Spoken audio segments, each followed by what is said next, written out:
میں حیران رہ گئی. کسی اور کو شاید 12-13 سال بعد دیکھتی تو پہچان نہ پاتی، مگر وہ ویسی کی ویسی ہی تھی، اتنی ہی خوبصورت اور اتنی ہی باوقار. وقت شاید اسے بغیر چھوئے گزر گیا تھا. زہرا تم آؤ، اندر آؤ نا، میں نے کہا. وہ اپنی مخصوص مسکراہٹ چہرے پہ سجائے اندر آ گئی. کالج چھوڑتے وقت سوچا بھی نہ تھا کہ تم سے دوبارہ مل پاؤں گی. کافی بدل گئی ہو تم، جسم بھی بھر گیا ہے تمہارا. اس کا لہجہ بھی اب تک ویسا ہی تھا، دھیما دھیما، دھلا دھلا سا.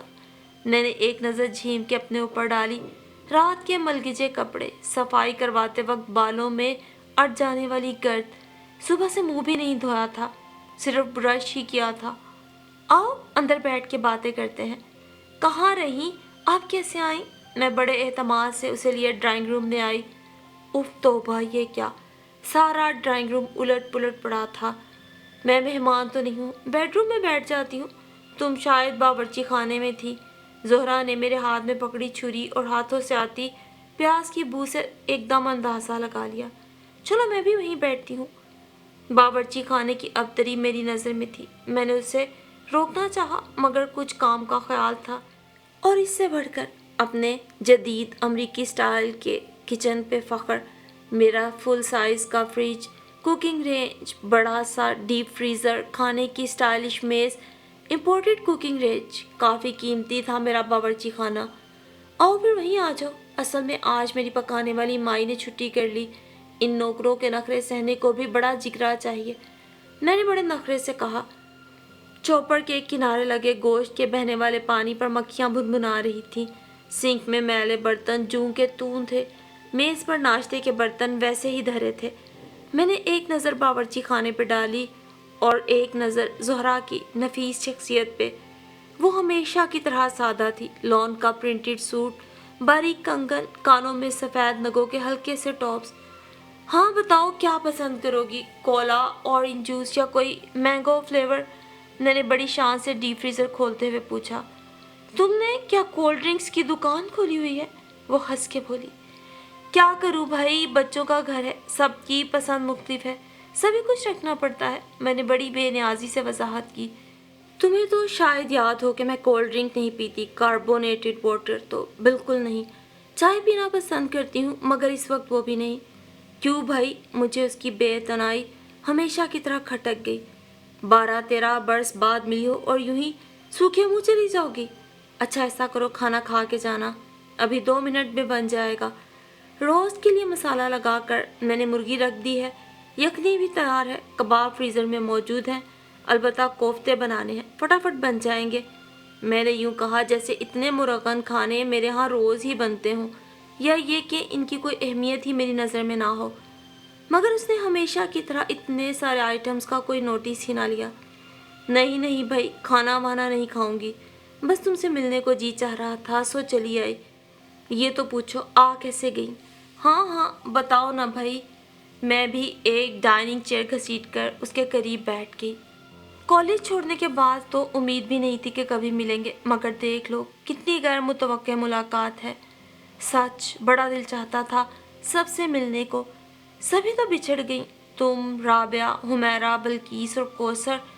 تم تو خیر بہت پہلے ہی شادی شدہ ہو گئی تھی. زہرا کو دیکھتے ہی میرا احساس تفاخر پوری آن بان سے دوبارہ جاگ اٹھا. دولت کا گھمنڈ، اونچے اسٹیٹس کا خمار، مثالی گھرانے کا غرور، شاندار فرنیچرز، امپورٹڈ سامان، تعیش. ہاں بھائی، امیر جمیل الدین کی اکلوتی بیٹی تھی، رشتوں کی تو بھرمار رہی. یہی بہت ہے کہ انٹر ہی کر سکی. گریجویشن کا شوق تو دل میں ہی رہ گیا. بعد میں کتنا دل چاہا بی اے کر ہی ڈالوں، مگر عامر نے اتنا موقع ہی نہ دیا. بہت فخرانہ سا گلا تھا میرا. حمیرہ کی شادی تو تمہارے سامنے ہی ہو گئی تھی نا؟ زہرا کا انداز ابھی پہلے جیسا ہی تھا، بلکہ پہلے سے بھی زیادہ پر اعتماد، جس سے میں ہمیشہ ہی چڑا کرتی تھی. ہاں، حمیرہ کی شادی کے دوسرے ہی ہفتے تو عامر کی پوسٹنگ لاہور ہو گئی تھی. کوثر اور بلقیس کی شادیوں کی اطلاع بھی تمہیں ملی ہی ہوگی. صرف میں اور رابعہ ہی گریجویشن کر سکی تھیں، ورنہ باقی سب ادھر ادھر ہو گئی. کچھ ملک سے باہر چلی گئیں، کچھ شہر سے. رابعہ کی اور میری شادیاں تقریباً اکٹھی ہی ہوئی تھیں.